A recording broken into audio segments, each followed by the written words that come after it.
আশেপাশে ছেলেরা হেফজখানায় পড়তেছে, আশেপাশে মাদ্রাসায় কোরআন হাদিস পড়ানো হইতেছে, সবাই আল্লাহর বিশেষ পরিবারভুক্ত। এটা কি সাধারণ কথা? তাহলে কোরআন পড়বো তো ইনশাআল্লাহ। সহিহ বুখারীর বর্ণনা 5011 নম্বর হাদিস। আনিল বারা ইবনে আযিব রাদিয়াল্লাহু তাআলা আনহু قال كان رجل يقرأ سورة الكهف। এক সাহাবী রাতের বেলা সূরা কাহফ তেলাওয়াত করতেছিলেন। সূরা কাহফ যখন তেলাওয়াত করতেছিলেন, হঠাৎ তাকায় দেখে তাকাশাতহু সাহাবা, আকাশের এক খণ্ড মেঘ তার বাসার উপর চলে আসছে। সুবহানাল্লাহ। মেঘখণ্ড, আকাশের মেঘখণ্ড তার বাসার উপর আসার পর ফাজা আলা ফারাসুহু ইয়ানফিরু, তার ঘোড়াটা লাফানো শুরু করছে। কোরআনের তেলাওয়াত যত বাড়ে তার ঘোড়া তত লাফায়। কোরআনের তেলাওয়াত বন্ধ হয়ে গেল, ঘোড়ার লাফানো বন্ধ হয়ে যায়। আল্লাহ নবীর কাছে গেলেন, যাওয়ার পর বললেন, ইয়া রাসূলুল্লাহ, রাতের বেলা সূরা কাহফ তেলাওয়াত করতেছিলাম, আমার ঘোড়াটা লাফাইতেছিল হুজুর, কিছুই তো বুঝতে পারতেছিলাম না। নবীজি বললেন, তিলকা সাকিনাতু তানাজ্জালাত বিল কুরআন। সাকিনা সারা জীবন শুনছি আমরা, আল্লাহর সাকিনা কি শুনছি বলেন? সাকিনা বলেন প্রশান্তি। নবীজি বলেন, আল্লাহর প্রশান্তি, আল্লাহর সাকিনা, এটা শুনছো। কোরআন পড়লে আল্লাহর সাকিনা নাজিল হয়, শুনছো। গত রাতে আল্লাহ তোমার স্বচক্ষে সাকিনা দেখায় দিছে। সুবহানাল্লাহ। এটা হলো সাকিনা, কোরআন তেলাওয়াতের কারণে এটা দুনিয়াতে আসছে। এই জন্য মনে রাখবেন, এই হেফজখানার মেয়েরা, হেফজখানার ছেলেরা রাত্রে 3টা, 3:30, 4টা বাজে ঈশা যখন কোরআন তেলাওয়াত করে, নিঃসন্দেহে তখন সাকিনা তাদের এই মাদ্রাসার উপরে চলে আসে, এলাকার উপর চলে আসে। সাহাবীরে আল্লাহ তাআলা দেখেন, বুঝেন না? এত ইয়াবা, বাবা, গাজা, হিরোইন, ফেন্সিডিল, আফিম, কানাডারাই, মাস্তুদ, শ্যাম্পেন, ডাইল ইত্যাদি কত কিছু চলে এলাকার মধ্যে। এরপরেও গজব আসে না কেন? ওই যে কোরআন তেলাওয়াত চলতেছে আশেপাশে মাদ্রাসা, আটকায় রাখছে। ঢাকা শহর মাদ্রাসা আর মসজিদ যেই পরিমাণ, না হয় যে কি ঘটনা ঘটত। এত পরিমাণ মসজিদ আর মাদ্রাসা, শুধু এই কারণে আল্লাহ তাআলা এখনো হেফাজত রাখছে ঢাকা শহরটা, কারণ এত মসজিদ, এত মাদ্রাসা। তো গজব আসবে কিভাবে? আপনার অপরাধীও আছে, আবার ওই যে বাচ্চারা রাতে উঠে তেলাওয়াত শুরু করছে। তাহলে বলেন, মাদ্রাসাগুলো দরকার আছে? তাহলে কোরআন পড়বো, কোরআন শুনবো, কোরআনের মজলিসে বসবো, কোরআন ওয়ালাদের সাথে থাকবো। বলেন ইনশাআল্লাহ। আমাদের অধঃপতনের 2 নাম্বার কারণ কোরআন থেকে দূরে সরে যাওয়া। এক সাহাবীর নাম উসাইদ ইবনে হুযাইর রাদিয়াল্লাহু তাআলা, সহিহ মুসলিমের বর্ণনা। রাতের বেলা কোরআন পড়তেছে, খুব মন দিয়ে বুঝবেন। তার পাশে তার সন্তান ইয়াহিয়া, একটা সন্তান নাম ইয়াহিয়া, এই সন্তান তার পাশে। ঘোড়ার আস্তাবল, ঘোড়ার আস্তাবল মানে হলো আমাদের দেশে গরুর ঘর, আমাদের দেশে গরুর ঘর, তো তাদের হলো ঘোড়ার ঘর।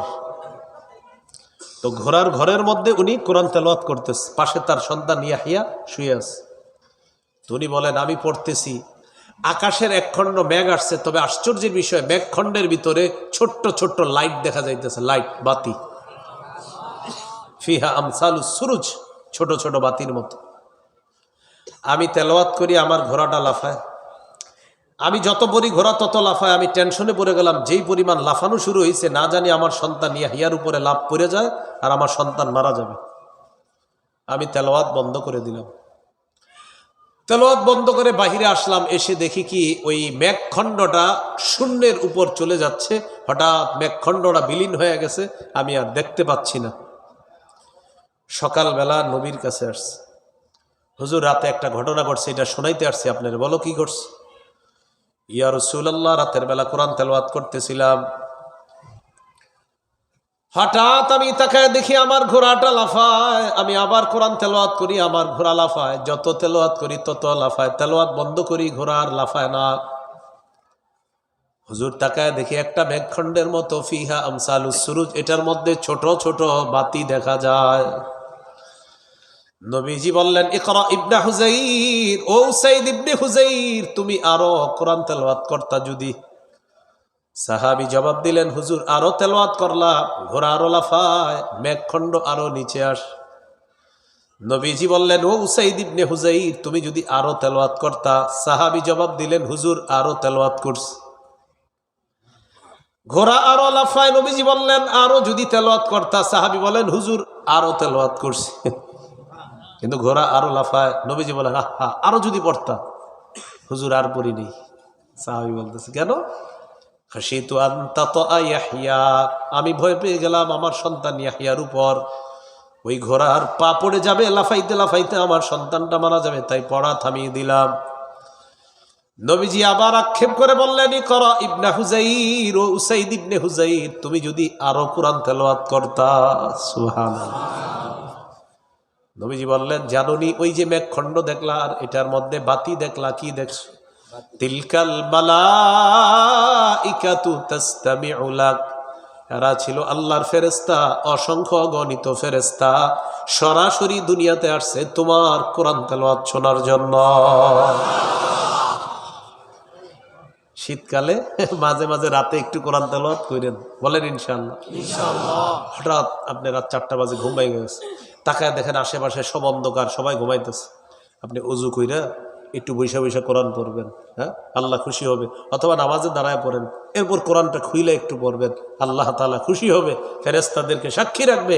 দেখো দেখো বান্দা করে কি, দেখো সারা দুনিয়া ঘুমায়, ও আমারে নিয়ে ব্যস্ত। এরকম একটু আমল করা যায় আল্লাহ তৌফিক দান করে। কোরআন শুনবো, বলেন কোরআন শুনবো। এই মাঝে মাঝে মাইকে কোরআন তেলাওয়াত করে বাচ্চারা, করে না? করেনি? মাগরিবের পরে বাচ্চারা কোরআন তেলাওয়াত করে অনেক সময়। মাগরিবের পরে আজকে হয়তো পড়ছে একজন কোরআন তেলাওয়াত। বাচ্চা যখন কোরআন তেলাওয়াত করে তখন মাইক ম্যান না মাইক ঠিক করে যে এটা ঠিক আছে কিনা, তেলাওয়াত চলতেছে। আলোচক যিনি মঞ্চে আসে তারে বৈশা কর্তৃপক্ষ জিজ্ঞাসা হুজুর চা খাবেন নাকি পানি খাবেন না বিস্কুট খাবেন, জিজ্ঞাসা করতেছে চলতেছে কি, বলে না তেলাওয়াত চলতেছে কি। আচ্ছা, ভিতরে মানে যেখানে মেহমানদারি চলতেছে ওখানেও চা পান টান ইত্যাদি ধুমসে চলতেছে, আর মাহফিলে চলতেছে কি। তো চা পান করতেছে যারা, তারা বলতেছে তাড়াতাড়ি তাড়াতাড়ি শেষ কর, তাড়াতাড়ি শেষ কর, তেলাওয়াতের শেষে হুজুর উঠবে। মানে তেলাওয়াতটা হইলো একটা ফাও জিনিস, এটা শেষ হবে, এরপর আমাকে মূল কাজ। আল্লাহ যে আমাদের উপর গজব দেয় না, শুকরিয়া আদায় করেন। মাগরিবের পরে বাচ্চা যখন কোরআন তেলাওয়াত করবে তখন মাহফিলের অন্য কোনো কাজ হবে না, তখন সবাই যে যেখানে থাকবেন সেখান থেকে কোরআন তেলাওয়াত শুনবেন। আশেপাশে হয়তো আরো মাহফিল হবে, আপনাদেরকে আমি হাতে পায়ে ধরে বলছি, কর্তৃপক্ষ আপনারাও যারা আরো দাওয়াতটা দিয়ে দিবেন। তেলাওয়াতের সময় চা পান বন্ধ, তেলাওয়াতের সময় বিস্কুট আপ্যায়ন বন্ধ, তেলাওয়াতের সময় মাদ্রাসা যারা থাকবেন সবাই স্টপ, সবাই বলবেন ভাই সবাই চুপচাপ তেলাওয়াত শোনেন। এখানে যেই ছেলেটা তেলাওয়াত করবে ওকে দাঁড়ায়া দিবেন না, ওকে এখানে বসায়া তেলাওয়াত দিবেন। কেন? আপনি ওকে সম্মান করছেন না, ও যে আল্লাহর কালাম তেলাওয়াত করবে, এই কোরআন তার সম্মান বাড়ায়া দিয়েছে, এখানে এখানে বসাবেন তাকে, ও এখানে বসে তেলাওয়াত করবে। তাহলে একটা হাদিস শোনায় দিই, ইবনে মাজার বর্ণনা 218 নম্বর হাদিস। ওমর ফারুক রাদিয়াল্লাহু তাআলা মক্কার গভর্নর বানাইছে একজনকে। উসফান নামক এলাকায় গভর্নরের সাথে সাক্ষাৎ। গভর্নরকে জিজ্ঞাসা করলেন, আচ্ছা মক্কার আশেপাশে যে গ্রামগুলো আছে এই গ্রামের প্রশাসক কাকে বানিয়েছে? তো গভর্নর জবাব দিলেন ইবনে আবজা। ইবনে আবজা নামে একজনকে। বলেন তো কি নাম? ইবনে আবজা নাম বলছে কি? ইবনে বলতেছে ইবনে আবজা নামে একজনকে মক্কার আশেপাশের গ্রাম্য অঞ্চলের প্রশাসক বানায় দিছে। তো ওমর ফারুক রাদিয়াল্লাহু তাআলা আনহু বললেন মান ইবনু আবজা, ইবনে আবজাটা আবার কে? ইবনে আবজাকে জবাব দিলেন রাজুলুম মিন মাওয়ালিনা, আমাদের মধ্যে একজন আজাদকৃত গোলাম হলো ইবনে আবজা। ওমর ফারুক রাদিয়াল্লাহু তাআলা আনহু বললেন ইস্তাখলাফতা মাওলান, একজন গোলামকে তোমরা প্রশাসক বানায়া দিলা, একটা গোলামকে তুমি প্রশাসক কিভাবে বানাইলা? গভর্নর জবাব দিলেন আমিরুল মুমিনিন, যদিও লোকটা গোলাম ছিল এখন আর গোলাম না, এখন হলো আজাদকৃত গোলাম, তবে তার মধ্যে 3টা গুণ আছে। 1 নাম্বার ইন্নাহু লাকারিউন লিকিতাবিল্লাহ, এই লোকটা যদিও গোলাম ছিল তবে লোকটা হলো আল্লাহর কোরআনের আলেম। 2 নাম্বার আলিমুন বিল ফারাইজ, ফরজ বিদ্যা সম্পর্কে তার অনেক জ্ঞান আছে। 3 নাম্বার কাজিন, বিচার ব্যবস্থা সে ভালো বুঝে। এই 3টা গুণ থাকার কারণে আমি তাকে এরকম প্রশাসকের মতো গুরুত্বপূর্ণ পদে বসায়া দিছি। ওমর ফারুক বলেন, এখন আমার বুঝে আসছে। আমি আল্লাহ নবীকে বলতে শুনেছিলাম, ইন্নাল্লাহা ইয়ারফাউ বিহাদাল কিতাবি আকওয়ামা ওয়া ইয়াদউ বিহি আখারিন। নবীজি বলেন, নিশ্চয়ই আল্লাহ তাআলা কোরআনের মাধ্যমে একদল মানুষের মর্যাদা বাড়ায়া দেয়। তাহলে বলেন